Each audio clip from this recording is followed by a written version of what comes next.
यानंतर थेट जाणार आहोत उपमुख्यमंत्री देवेंद्र फडणवीस यांच्या पत्रकार परिषदेत।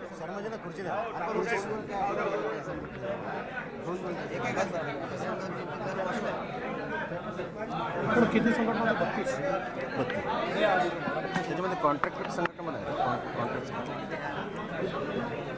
चला रोल का रोल डिस्ट्रीब्युशन डिस्कशन करत नाही, खूप काही चांगलं प्रशासनाचं कम्युनिकेशन फार कमी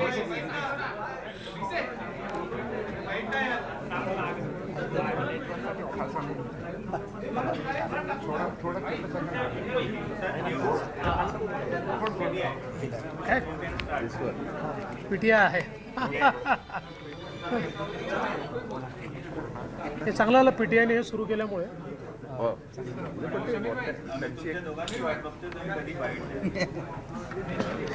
इंटरव्ह्यूज देतो तुम्हाला मला पीटीआयचा फोन होता दिल्लीवरून। आता हा बाईटच आहे, नंतर वेगळं चावा तुम्हाला चावायचं। बाईट रोल बोल सुरुवात छेडू नका।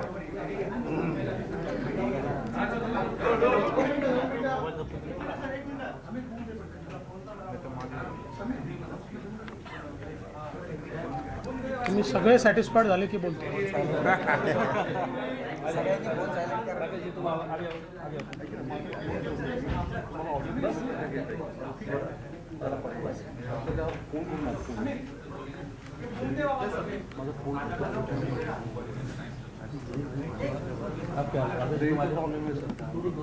लोकशाही मागे राहिली,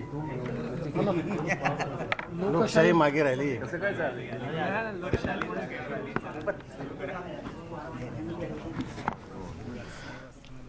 आता थोड्या वेळापूर्वी वीज कर्मचारी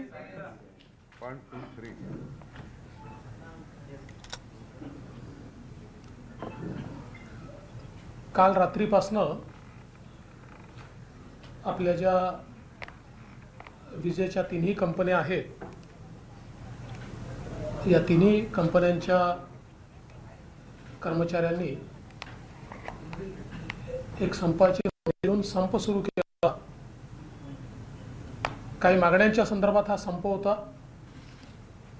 आज त्याबद्दल या संघटनांची चर्चा झाली आहे। जवळजवळ 32 संघटना आज या चर्चेमध्ये सहभागी झाल्या। यामध्ये तिन्ही कंपन्यातल्या विविध कर्मचाऱ्यांसहित कंत्राटी कर्मचाऱ्यांची संघटना देखील सम्मिलित होती आणि प्रामुख्याने 3-4 मुद्द्यांवर या ठिकाणी आमची अतिशय सकारात्मक चर्चा यात झालेली आहे। मुळात राज्य सरकारच्या वतीनं सगळ्यात पहिल्यांदा मी राज्य सरकारची भूमिका या ठिकाणी घोषित केली की राज्य सरकारला या कंपन्यांचं कुठलंही खाजगीकरण करायचं नाही। या उलट पुढच्या 3 वर्षामध्ये 50,000 कोटी रुपयाची गुंतवणूक या तीनही कंपन्यांमध्ये वेगवेगळ्या ॲसेट्समध्ये राज्य सरकार स्वतः करणार आहे। त्यामुळे आपले ॲसेट कोणाला देण्याचा किंवा अशा प्रकारे त्याचं खाजगीकरण करण्याचा कुठलाही विचार नाही। मी यावेळी हे सांगितलं की यापूर्वी ओरिसाने अशा प्रकारे केलेलं आहे, त्यांनी 51% टाटाला दिली आहे, दिल्लीने केला आहे, पण महाराष्ट्रामध्ये असा आमचा कुठलाही विचार या संदर्भातला नाही।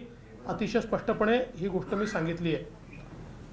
एक महत्त्वाचा जो विषय की ज्याच्यामुळे मला असं वाटतं हा जो काही संप आहे, हा संप त्या ठिकाणी झाला, तो म्हणजे पॅरलल लायसन्सिंग।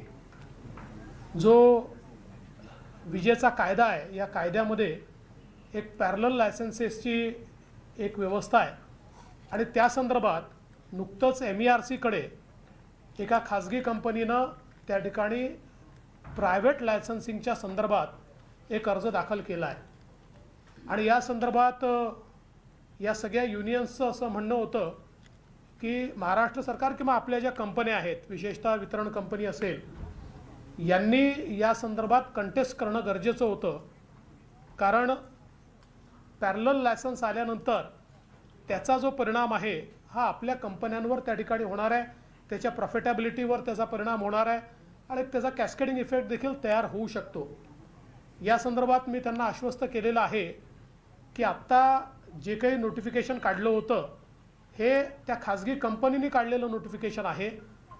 आताची जी स्टेज आहे त्या स्टेजला MERC या संदर्भातलं नोटिफिकेशन काढेल आणि MERCने नोटिफिकेशन काढल्यानंतर आपल्या कंपनीचं हित बघता आपण पूर्णपणे त्या ठिकाणी कंटेस्ट करू, त्या ठिकाणी ऑब्जेक्शन घेऊ आणि आपली सगळी भूमिका की त्याचा आपल्यावर काय परिणाम होणार आहे, त्याच्यामुळे काय नुकसान होणार आहे, अशा प्रकारची सगळी भूमिका ही त्या ठिकाणी मांडली जाईल. आणि याच्या व्यतिरिक्त जो काही आपला कायदा आहे या कायद्यामध्ये जी काही आयुधं ही कंपनीला, राज्य शासनाला जी काही आयुधं उपलब्ध आहेत त्या सगळ्या आयुधांचा वापर करून आपल्या कंपनीच्या हितामध्ये MERCचा निर्णय झाला पाहिजे. याकरता पुढाकार हा कंपनीच्या माध्यमातून आणि राज्य सरकारच्या माध्यमातून घेतला जाईल, अशा प्रकारचं अतिशय स्पष्ट असं आश्वासन देखील या ठिकाणी मी दिलेलं आहे.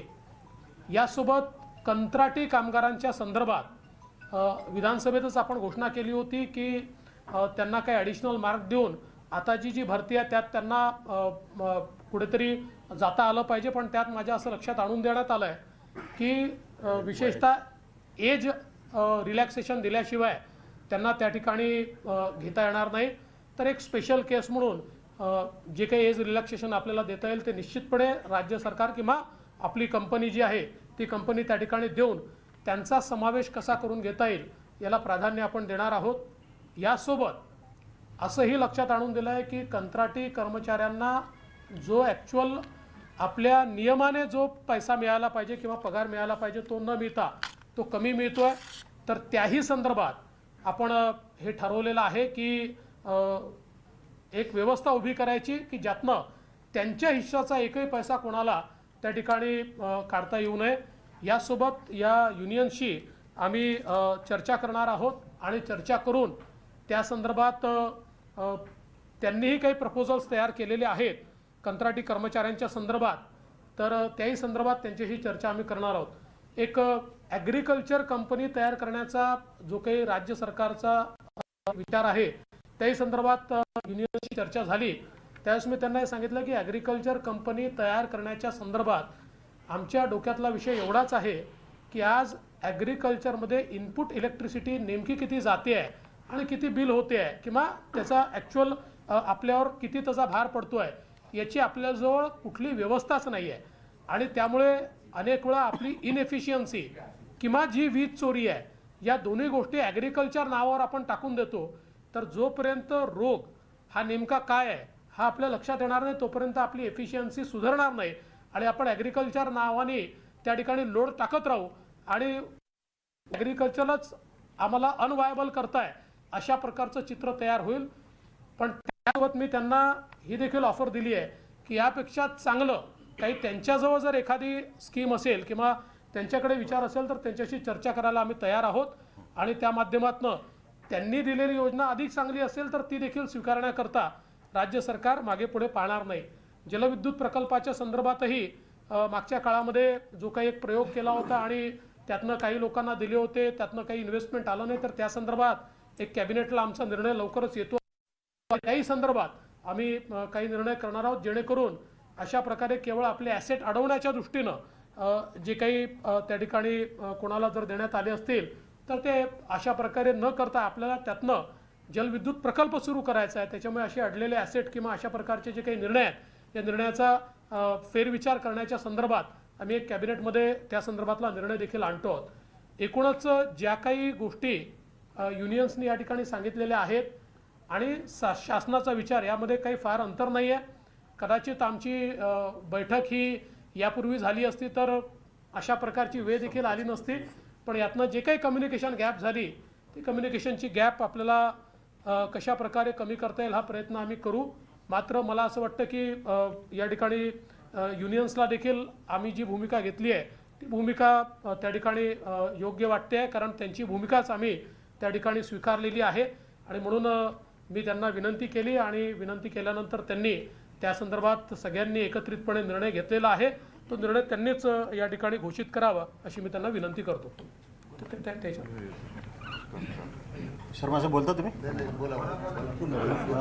महाराष्ट्र राज्याचे माननीय उपमुख्यमंत्री तथा ज्या खात्याचा कार्यभार सांभाळतात ऊर्जा मंत्री माननीय देवेंद्रजी फडणवीस साहेबांच्या आता मनोगतानंतर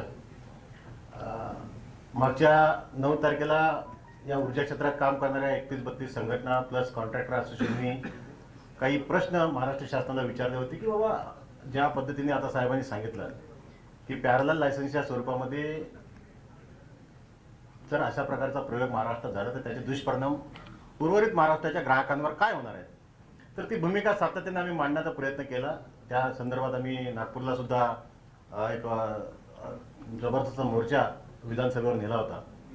ज्या ठिकाणी पॅरलल लायसन्स होते त्या पॅरलल लायसन्स संदर्भामध्ये ठाण्यामध्ये सुद्धा आम्ही जनजागरण टाईप एक जवळ 20-25,000चा त्या ठिकाणी जनजागरण त्या ठिकाणी केलं की जेणेकरून मुळात महाराष्ट्राच्या जनतेला आम्ही हे सांगू इच्छितो की ज्या प्रकारे दुर्दैवाने जर असे प्रयोग जर महाराष्ट्रात झाले तर महाराष्ट्राच्या उर्वरित ग्राहकांवर त्याचे दुष्परिणाम वाईट होणार आहेत. आणि ह्या अर्थाने आम्ही या महाराष्ट्राच्या ऊर्जा क्षेत्रात काम करणाऱ्या सर्व संघटना महाराष्ट्राच्या हिताच्या दृष्टीने ग्राहकांच्या हिताच्या दृष्टीने एकत्र आलो होतो. माफक अपेक्षा ही एवढीच होती की महाराष्ट्र शासनाने त्या बाबतीची भूमिका आमच्यासमोर व्यतीत करावी. दुर्दैवाने साहेबांचं असं सांगितलं की थोडी कम्युनिकेशन गॅप झाली. 1 महिन्याच्या पिरियडमध्ये काही बैठका झाल्याने कदाचित साहेबांकडे खूप बर्डन असावं. परंतु धैर्यशीर का होईना पण आज बैठक त्या ठिकाणी झाली. पण त्यासाठी आम्हाला 1 दिवसाचा संप त्या ठिकाणी करावा लागला. महाराष्ट्राच्या जनतेला आम्ही सर्वांच्या वतीने मी सांगू इच्छितो की आमची प्रामाणिक इच्छा अजिबात नव्हती. किंबहुना ज्या वेळा आम्ही आमच्या प्रेसच्या माध्यमातून आमच्यासमोर आलो, तुमच्यासमोर आलो, जनतेसमोर आलो, त्यावेळेला आमचं एकच म्हणणं होतं की जी काय पॅरलल लायसन्सची कायद्याच्या स्वरूपाचे कायद्याचे जे काय आधार घेऊन जी येणार होती त्याचे दुष्परिणाम महाराष्ट्राच्या उर्वरित ग्राहकांवर होणार. आणि म्हणून महाराष्ट्राच्या हिताच्या दृष्टीने आम्ही सोबत आलो होतो. म्हणून महाराष्ट्राच्या वीज ग्राहकांना कुठल्याही प्रकारचा त्रास त्या ठिकाणी देण्याचा आमचा विचार नव्हता. आणि म्हणून एक प्रोटेस्ट म्हणून आम्ही हा कालचा विषय घेतला होता. कारण हा पायलट प्रोजेक्ट दुर्दैवाने महाराष्ट्रात होणार होता. आज महाराष्ट्राच्या बाहेर इतर राज्यामध्ये सुद्धा या घटनेचा प्रोटेस्ट प्रत्येक राज्याच्या डिस्ट्रिक्ट हेडक्वार्टरला होते. वीज कर्मचारी त्या ठिकाणी सुद्धा होतात.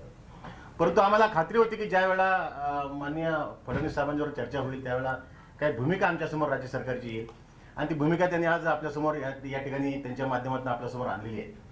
आणि आमच्या एवढं माफक अपेक्षा होती की जर अशा प्रकारचा क्रीम भाग महाराष्ट्राच्या क्रॉस सबसिडाईड ग्राहक जो आहे त्या ग्राहक ज्या ठिकाणी आहे त्या ठिकाणचा जे काही क्रीम भाग जर अशा प्रकारे प्रायव्हेट सेक्टरकडे गेला तर महाराष्ट्राच्या उर्वरित भागाला वीज मिळणं ती पण स्वस्त दरात अवघड होणार.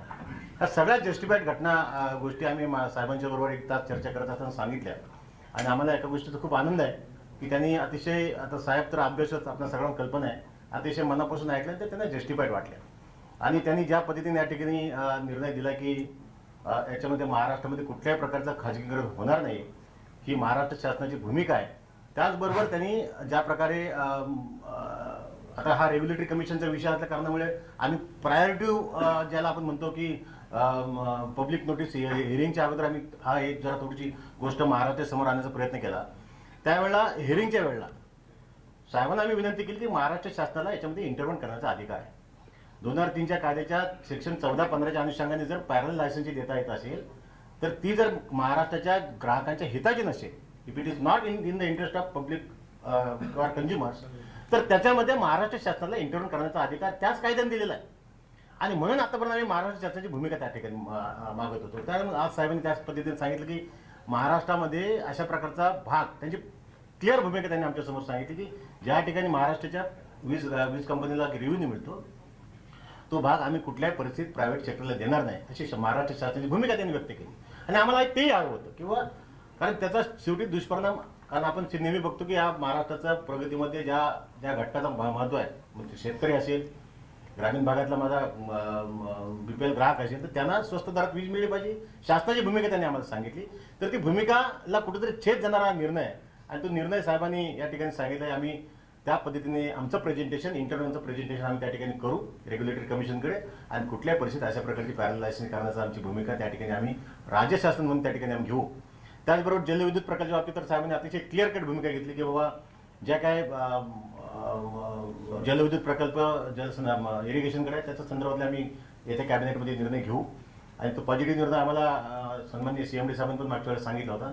तर ती सुद्धा गोष्ट अतिशय आशादायक आम्हाला या ठिकाणी वाटली, आश्वासक वाटली. आणि त्यानंतर कॉन्ट्रॅक्ट वर्कर्सच्या संदर्भात सुद्धा साहेबांनी क्लिअर भूमिका विधानसभेमध्ये एका प्रश्नाला उत्तर देताना सांगितली. तीच भूमिका त्यांनी आज आमच्या समोर त्यांनी या ठिकाणी व्यक्त केली. त्यांनी अतिशय सहानुभूती त्या कॉन्ट्रॅक्ट लेबरच्या संदर्भात दिली.